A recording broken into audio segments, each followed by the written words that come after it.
அன்பு நேயர்களே வணக்கம். மிக நீண்ட நாட்களுக்கு பிறகு உங்களை சந்திப்பதில் மிக்க மகிழ்ச்சி அடைகிறேன். நான் இந்த நேரத்தில் உங்களை தொடர்பு கொள்வதில் முக்கியமான காரணம் என்னவென்றால், அதிகமான இடங்களில் சைட்டுகள் வாங்கியவர்கள், லேஅவுட்டில் குடியிருப்பவர்கள் வெள்ளத்தினால் பாதிக்கப்பட்டிருக்கிறார்கள். அதுவும் குறிப்பாக சென்னையில் வேளச்சேரி, அந்த இடத்தை நான் வேளச்சேரி என்று சொல்ல மாட்டேன், வெள்ளச்சேரி என்று கூட சொல்லுவேன். அது போன்ற இடங்களில் வசிப்பவர்கள் அதிகமாக வெள்ளத்தினால் பாதிக்கப்பட்டிருக்கிறார்கள். சைட்டு வாங்கும்போது, அதாவது ஒரு லேஅவுட்டில் ஒரு இடத்தை வாங்கும்போது எதையெல்லாம் பார்த்து வாங்க வேண்டும், எப்படி வாங்க வேண்டும், அந்த இடத்தில் எதையெல்லாம் நாம் கவனிக்க வேண்டும், அந்த இடத்தின் பத்திரம் எப்படி இருக்க வேண்டும், பிஆர் எப்படி இருக்க வேண்டும், அது அமைப்பு எப்படி இருக்க வேண்டும், சுற்றுச்சூழல் எப்படி இருக்க வேண்டும் என்றெல்லாம் ஏற்கனவே முன்னால் ஒரு வீடியோவில் நான் சொல்லியிருக்கிறேன். அதை நீங்கள் பார்க்க வேண்டுமென்றால் இதற்கு முன்னால் நான் வெளியிட்ட பதிவினை நீங்கள் பார்த்து தெரிந்து கொள்ளலாம். நான் இன்று முக்கியமாக குறிப்பிட விரும்புவது, வெள்ளத்தில் பாதிக்கப்பட்ட சென்னையில் சில இடங்கள், வேளச்சேரி போன்ற இடங்களில், வேளச்சேரி, கொரட்டூர் போன்ற இடங்களில் எந்த அளவுக்கு வெள்ளம் பாதித்தது, அந்த வெள்ளம் பாதித்ததுக்கான காரணம் என்ன, சைட் போட்டிருக்காங்க, லேஅவுட் போட்டிருக்காங்க, அதை நம்ம போய் பார்த்து வாங்கணும். வாங்கும்போது வாஸ்து சரியாக இருக்கான்னு பார்க்குறோம், பத்திரம் சரியாக இருக்கான்னு பார்க்குறோம், சுற்றி வர கடை இருக்கா, ஸ்கூல் இருக்கா, பிள்ளைகளுக்கு போகிறதுக்கு பக்கத்தில் பஸ் வசதி இருக்கா,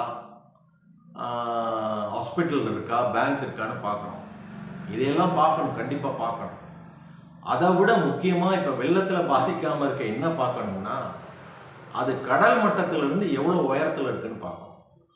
இது வெள்ளக்கார அன்னைக்கே நமக்கு தமிழ்நாடு முத இனிஷியல் சர்வே நடந்தது 1898 சர்வே ஆரம்பித்தாங்க. அதை நம்ம குறிப்பாக 1900 சர்வே நடந்ததாக நம்ம வச்சுக்கிறோம். 2 வருடத்துக்கு முன்னாடியே சர்வே ஆரம்பிச்சிருச்சு. அப்பமே இந்த வெள்ளைக்காரர்கள் கட்டிய அத்தனை கட்டிடங்களும், அவங்க கட்டின இன்னும் பழைய கட்டடங்கள்லாம் இருக்குது பாருங்கள், அந்த கட்டடங்கள் எல்லாம் கடல் மட்டத்திலிருந்து எத்தனை அடி உயரத்தில் அந்த கட்டடம் இருக்கிறது, அந்த ரயில்வே நிலையம் இருக்கிறது, அந்த நீதிமன்ற வளாகம் இருக்கிறது, அல்லது அந்த அரசு அலுவலகம் இருக்கிறது என்று அதற்கு ஒரு அடையாளம் வைத்திருக்கிறாங்க. அந்த அடையாளத்துக்கு பெயர் பெஞ்ச் மார்க். பெஞ்ச் மார்க் என்றால் கடல் மட்டத்திலிருந்து இது எத்தனை அடி உயரம். அப்போ இத்தனை அடி உயரத்தில் இருந்தால் எந்த வகையிலும் இந்த தண்ணீர் கடலுக்கு போய் சேர்ந்து விடும், இங்கே தேங்காது, இந்த தண்ணீரை வெளியேற்ற முடியும் என்ற காரணத்தினால் அந்த பெஞ்ச் மார்க்கை ஏற்படுத்தி அது போன்ற இடங்களில் தான் முக்கியமான கட்டடங்களை கட்டினார். அரசு அலுவலகங்கள், ரயில்வே நிலையங்கள், நீதிமன்ற வளாகங்கள், அஞ்சல் அலுவலகங்கள், தலைமைச் செயலகம், இவற்றையெல்லாம் வெள்ளைக்காரன் 1900 சர்வே பண்ணும்போதே பெஞ்ச் மார்க்கை பார்த்துருக்குறான். நம்ம இப்போ கூட பெஞ்ச் மார்க் என்னன்னு தெரியாது, நிறைய பேருக்கு பெஞ்ச் மார்க்னா என்னன்னே தெரியாது. அப்போ சைட்டு வாங்கும்போது நீங்கள் என்ன கேட்கணும்னா, புதுசாக இந்த பெஞ்ச் மார்க் என்ன, இது கடல் மட்டத்திலிருந்து எத்தனை அடி உயரத்தில் இருக்குன்னு கேட்கணும். நீங்கள் வாஸ்து பார்க்குறீங்களோ பார்க்கலையோ, ரைட், பாருங்கள், வேண்டாம்னு சொல்லலை.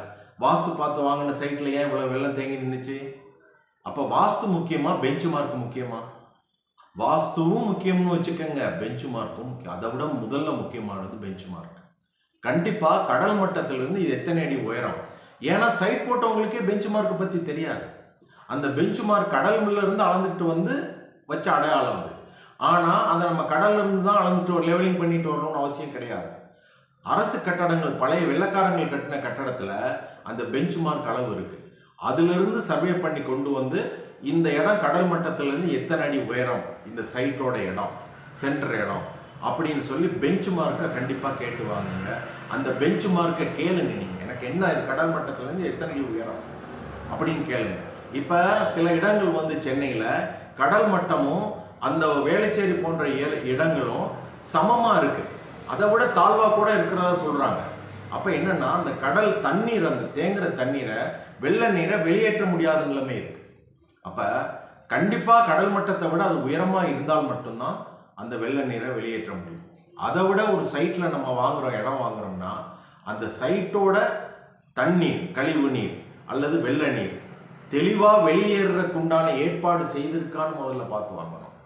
அதுக்குண்டான கால்வாய்கள் அகலமாக இருக்கா, ஆழமாக இருக்கா, அது பாதுகாப்பானதாக இருக்கா, அது ஸ்ட்ராங்காக கட்டப்பட்டிருக்கா. வாஸ்துவை விட, திரும்பவும் சொல்கிறேன், வாஸ்துவை விட, அக்கம் பக்கத்து சூழ்நிலையை விட, அக்கம் பக்கத்தில் இருக்கிற வசதியை விட, அங்கே இருக்கிற பூங்காவை விட இந்த பெஞ்ச் மார்க்கும் வெள்ள நீர் வடிகாலும் ரொம்ப முக்கியம். ஆகையால் இனிமேல் சைட் வாங்குறவங்க, லே அவுட்டில் இடம் வாங்குறவங்க, ஏன் சாதாரணமாக ஒரு பெரிய இடத்துல ஒரு இடம் வாங்குறவங்க கூட நம்மளுடைய கழிவு நீர் பொதுவான இடத்துக்கு, பஞ்சாயத்து ரோடுக்கு போகுதா, பஞ்சாயத்து வாய்க்காலுக்கு போய் சேருதா, இங்கேருந்து கழிவு நீர் வடிகிற மாதிரி இருக்கா அப்படின்னு பார்த்து வாங்கணும். அதோட அதில் வீடு கட்டுறவங்களும் அந்த மட்டத்தை, பெஞ்ச் மார்க்கை அனுசரித்து கடல் மட்டத்திலேருந்து நம்ம எவ்வளோ உயரத்தில் இருக்கோம், தார் ரோடை விட எவ்வளோ உயரத்தில் இருக்கோம், அப்படி தன்னுடைய அந்த வீட்டோட உயரத்தையும் மேலே உயர்த்தி கட்டணும். இது ரொம்ப முக்கியமானது. இந்த வெள்ளம் நமக்கு கற்றுக் கொடுத்த பாடம்.